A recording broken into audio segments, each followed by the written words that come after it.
guys! I'm sorry! I'm so very sorry, but it's Barry!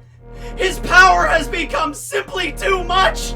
Reality cannot contain it! This wasn't a running gag! This is seriously an issue! If this was left unchecked, the entire world, the entire universe could literally collapse in on itself! He's got a damn afro in Buggy's nose now! There's no going back! I'm gonna try one last ditch effort! One last chance for romance to get everything back to normal! If it fails, at least I went out like a boss! Here we go! Ah! Ah! Alright, Barry! It's time to get you back to normal, buddy! Lock in! Ah!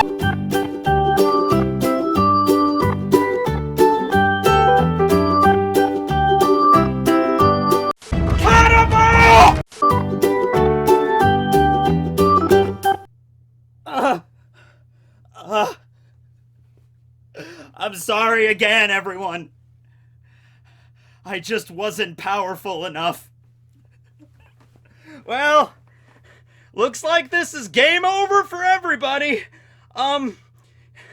Barry, I love you like my son. And so last-ditch effort, why not give it a shot? Maybe through the power of love and friendship, we can come to an understanding. Because the thing is, if you just look inside of yourself, you'll be able to truly understand— OBLITERATE!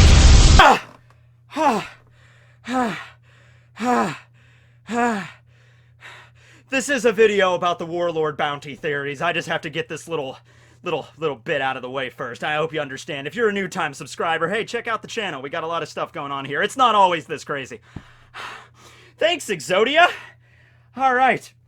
Alrighty then, so a couple days ago I did a video on the Straw Hats' future bounties after Wano, and that was a really fun video. I intended at the end of that video sort of like a bonus to go through the Warlord bounties, but that video just ended up being a lot longer than I figured, so I figured, oh, okay, I'll just break them up into 2 videos. I already kind of did this video for Mihawk. Last year I did a video just called Mihawk is Awesome, because he's awesome, and I talked a little bit about what his bounty would be there. Also, with the Return to Reverie fan chapters that Artor and Gemini have been working on. This is going ahead a little bit, but there is a future chapter where you actually do get to see Mihawk's bounty, you know, in the fan manga, and it's 3,690,000,000. Alright, so that's like, if you want, I think that's a pretty good place for his bounty to be, but if you want to put it a little bit higher, a little bit lower, keep in mind, the bounties that I set for the Straw Hats in the last video, especially with Luffy's, because I know, like, coming out and saying Luffy's bounty is going to be 5 billion, I mean, that's, bam, that's just a big claim there.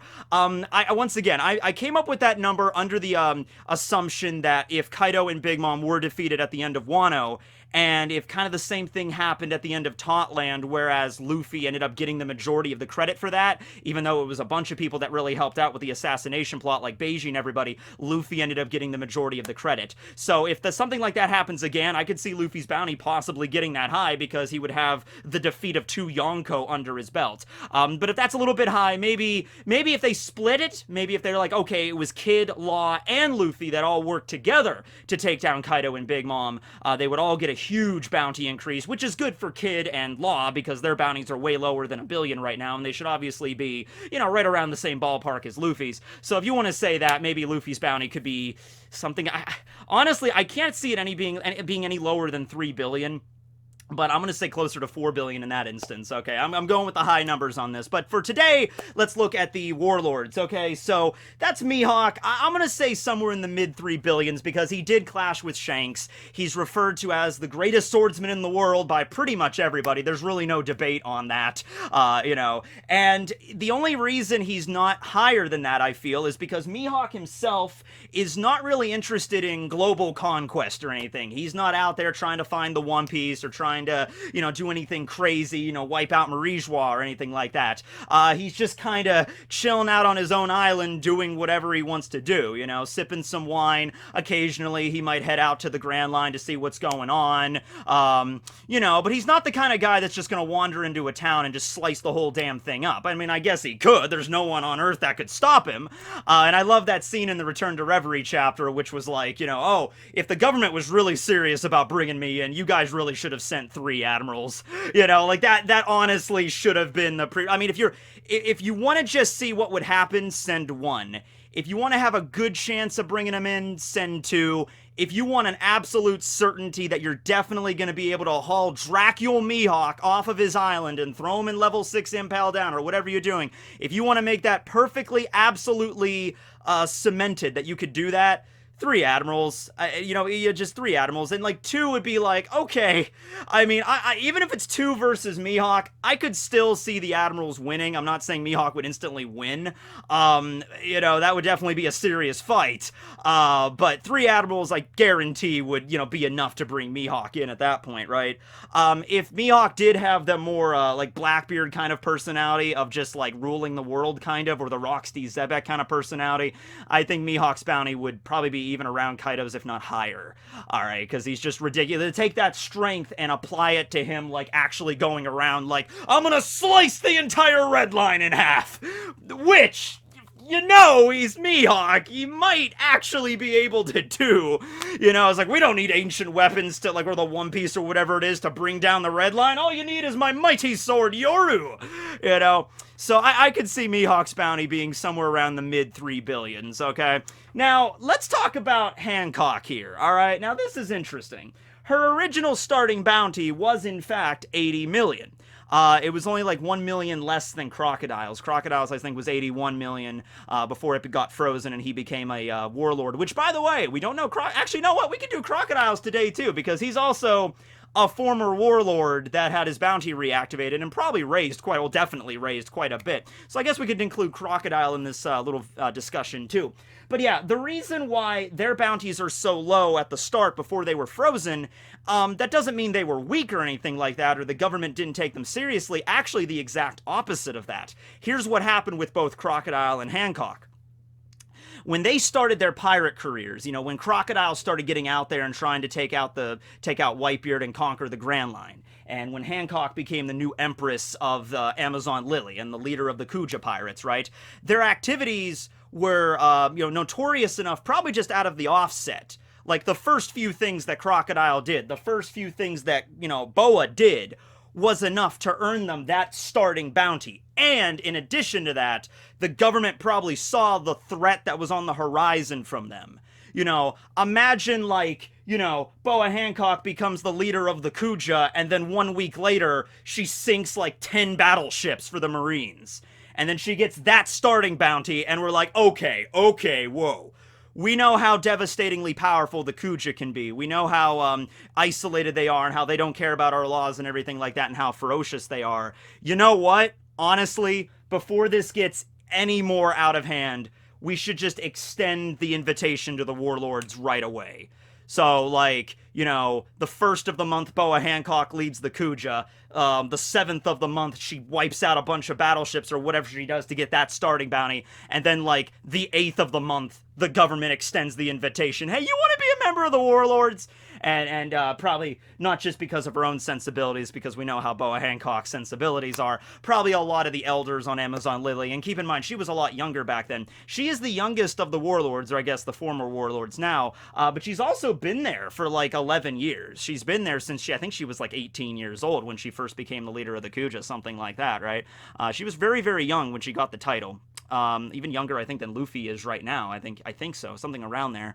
And so I think because of maybe she was a little bit more receptive to the island's own, you know, choices at that point, and like maybe she listened to Grandma Nyan a little bit more, and just like, you know, Empress, I think you really should select that. You should take that invitation. And so she did, and her bounty was frozen there for 11 years. All right, and now we get to this current point in the story where Kobe is heading toward Amazon Lily. I really hope he has backup, and attempting to bring in the Pirate Empress Boa Hancock. We've seen what she was capable of doing in Stampede.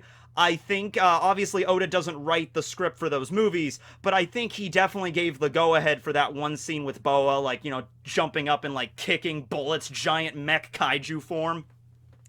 I think Oda probably gave the go-ahead on that, probably, I don't know for certain, and I think the reason he did that was like, oh, okay, in the future of the manga, I'm gonna be featuring Boa Hancock a little bit more. We're gonna really see what she's honestly capable of in a straight-out balls-out fight.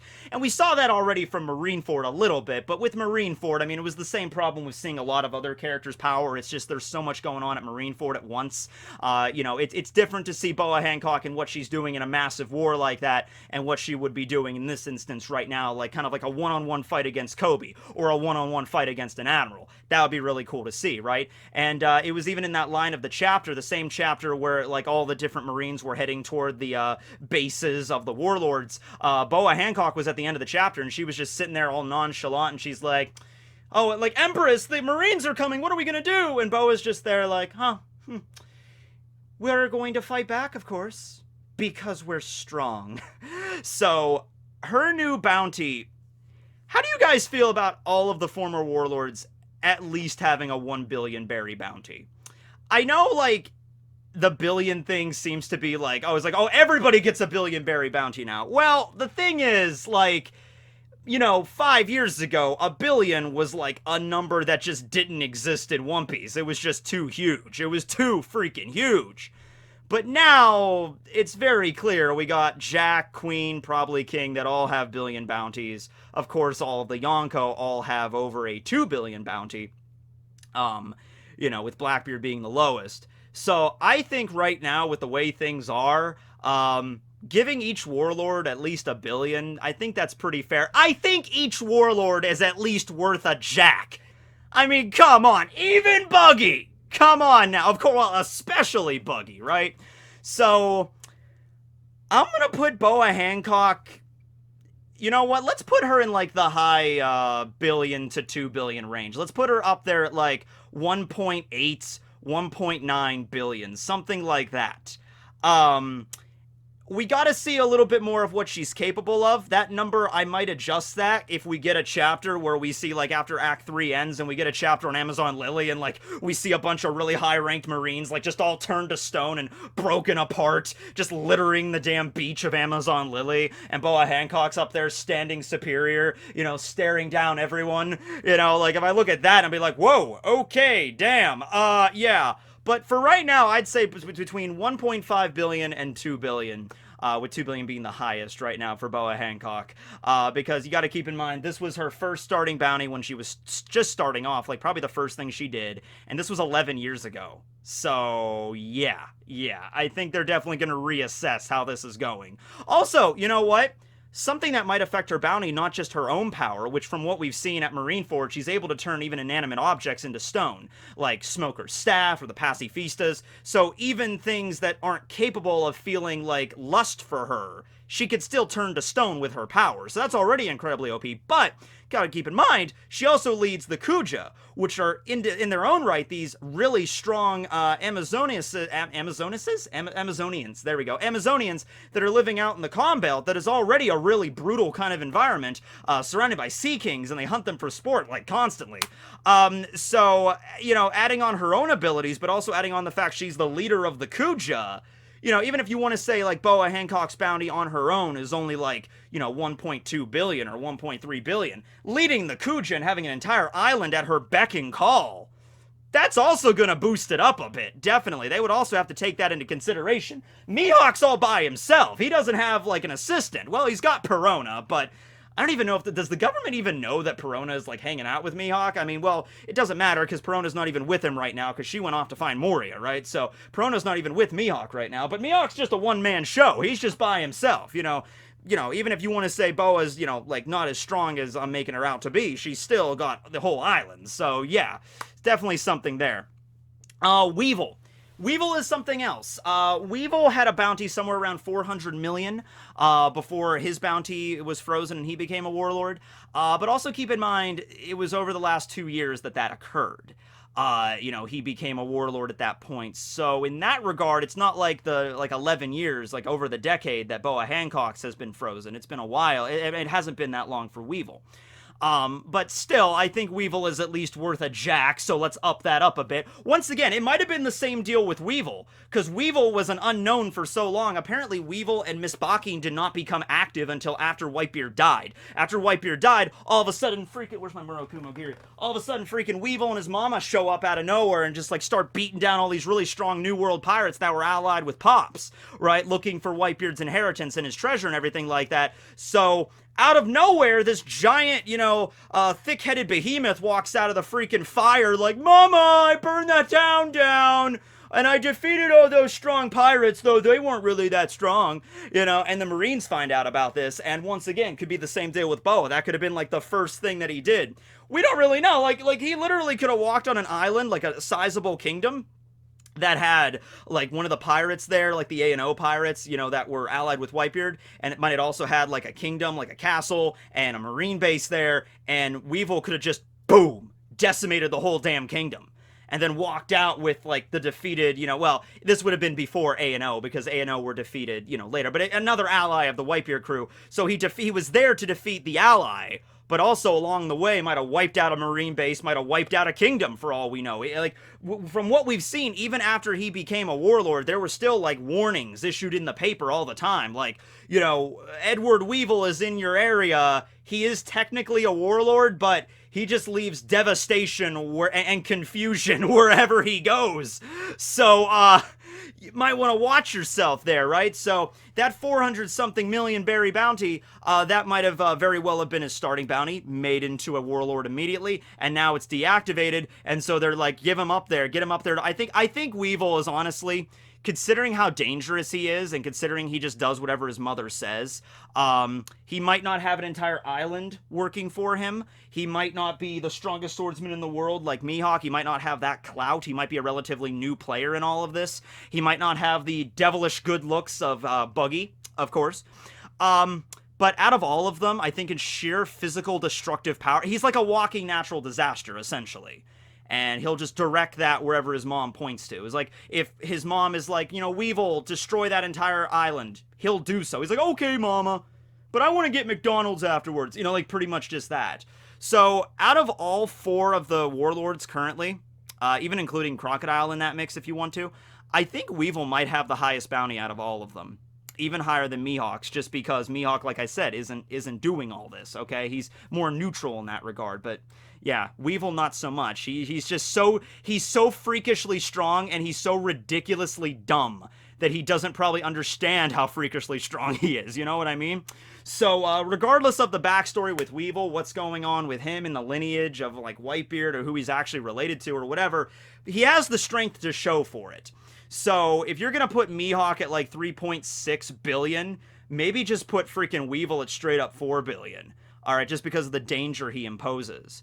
Also, something that maybe, you know, looking at it from the other end of the spectrum from Boa, yes, she does have an entire island that she rules over, but most of the time the Kuja stay to their own island.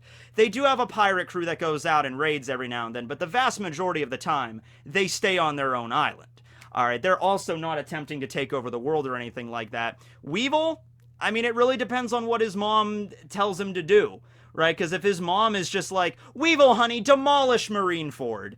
I'm not saying that he would succeed in that, but he would probably make some pretty damn good headway. He would probably, you know, wipe out a lot of Marine battleships, kill a lot of, you know, members along the way. You know, give the admirals a run for the money. If you think, like, if Weevil goes up against an admiral and you think it's just going to be an easy, you know, 1-2 victory for the admiral, I don't agree with that. I think it would definitely be, it would be a really dangerous fight on both ends of that. So yeah, I think for the sheer danger that he poses, I think Weevil should have the highest. Unless we get Buggy's luck powers involved here. Oh man, right? Right? Okay. Buggy had a 15 million berry bounty before he became a warlord, because the government only found out about his history with Roger and Shanks right before the war started. So they didn't really have time to issue a new bounty because they were right about to start Marineford. So the war happens, Buggy is involved. He was really the cornerstone of that whole operation, if we're being straight up. After the war is over, when they're picking up the wreckage and they're sifting through everything, and they're like, all right, well, Moria's no longer a warlord, Blackbeard defected, Jinbei left, damn it, who do we got? I'm like, well, we got the flamingo guy, we got the bear guy, we got the sword guy, and we got the snake girl. That it? Like, yeah, that's pretty much it. Everybody else left or defected. I'm like, damn it, or we personally wiped out like Moria. By the way, when I was making this video, I had to make a huge decision whether to go with Boa's boobs or Buggy's nose. So I decided I took some, advice from my fans on Twitter, and I just combined the two like last time, and then boom! That's how we ended up with this thumbnail, in case you're curious. But no. So after the war was over, they're like, all right, well, there was that Buggy guy, right? That clown dude that was a member of Shanks, a member of Roger's crew, and he was friends with Shanks and everything like that. How about we make him a new warlord? And so that's how he ended up with that, with a frozen bounty of 15 million. Oddly enough, wouldn't it be great? It would be hilarious if, like, Buggy thinks that he's safe because of his warlord status, but it would actually be the warlord status that would screw him over.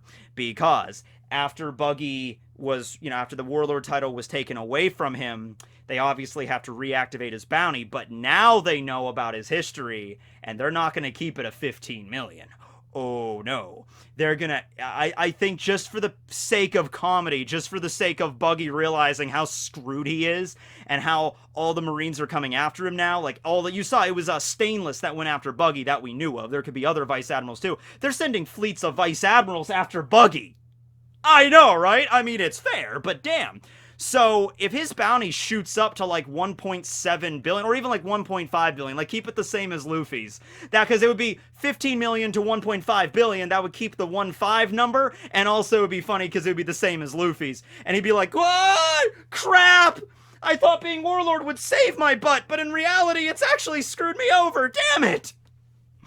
So yeah, I could see that, and then I could also see maybe Buggy, maybe begrudgingly going to Shanks and trying to, like, have help in Shanks. At least he'll be able to, like, protect him. At least they'll be able to, he's strong enough and he's an ally. Like, who else does Buggy have at this point? If Buggy manages to get away from Kalibari Island, maybe sacrificing a bunch of his own crew in the process, like, he'll keep Alvida and Galdino and Kabaji and Momiji, like, and Momiji?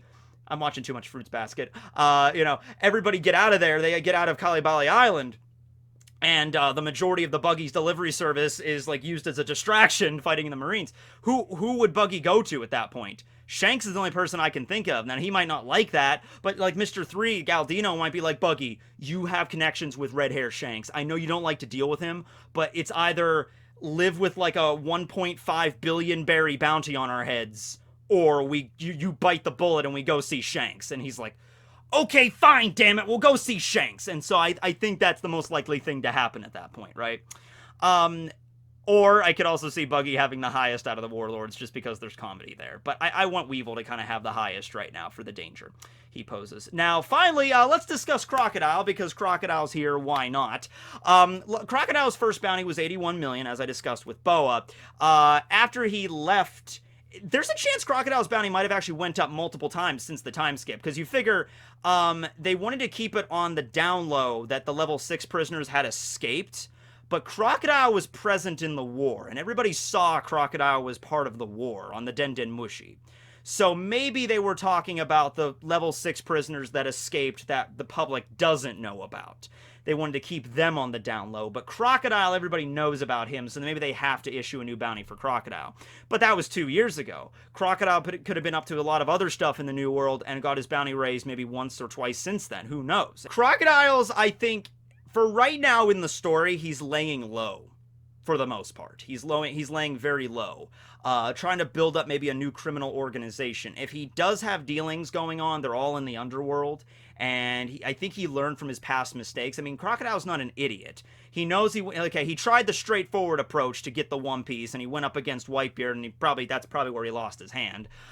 So he's not going to try the direct approach again. So next he tries to do the whole Baroque Works thing, build up the secret organization, be the leader, and try to do the Utopia project, and that failed as well, trying to take over the whole country, earn the people's trust and everything. So now he's probably going to go about it like a completely different way from the first two times, maybe taking aspects of both of them and trying to mix them together, but he's probably not going to make any really big moves for a while. Crocodile, and we really haven't heard anything from that. I mean, we haven't heard anything in the paper of anything like Crocodile takes over a kingdom or something like that. I think it's because he's playing it really low right now. So out of all of the ex-Warlords, I could see his being the only one that's less than 1 billion right now. It depends. If Crocodile's playing it low, and it's just like he hasn't really made any big moves yet, maybe Crocodile bounty being like 800 something million, fair enough. But when Crocodile does start moving and he does start activating his plan, like maybe trying to get another ancient weapon or trying to amass a lot of really strong bounty hunters, I think I mentioned that in the bounty hunter video I did. If he starts actively doing all that kind of stuff with Mr. One Daz Bones, then we could start getting a bounty increase into the billions. I think for Crocodile, I mean, I know a lot of people look at Crocodile as like the first major villain of One Piece. Well, the first major villain that gave Luffy some serious problems. But that was back in Alabasta. Like, oh, that was so long ago. Luffy defeated him so long ago. But I think he's definitely gotten a lot stronger since then. So I'd say putting him in the 2 billion range is fair. 2 billion range for Crocodile. And maybe 3 for Weevil and Mihawk. Maybe even 4 for Weevil. And then maybe also getting up to around 2 for Boa. So all of them, at the end of the day, would have over 1 billion, and I think that's fair. But let me know what you think below in the comments section. This was a little bit of an unusual video. A little bit weird, but I think it all worked out. Yeah, sure. We'll see how this turns out in post. All right, thanks for watching, everybody. Tekking101 signing out. No. Can't be possessed by great power. I gotta burn that mustache and that nose tonight. Have a great one, everyone. Signing out.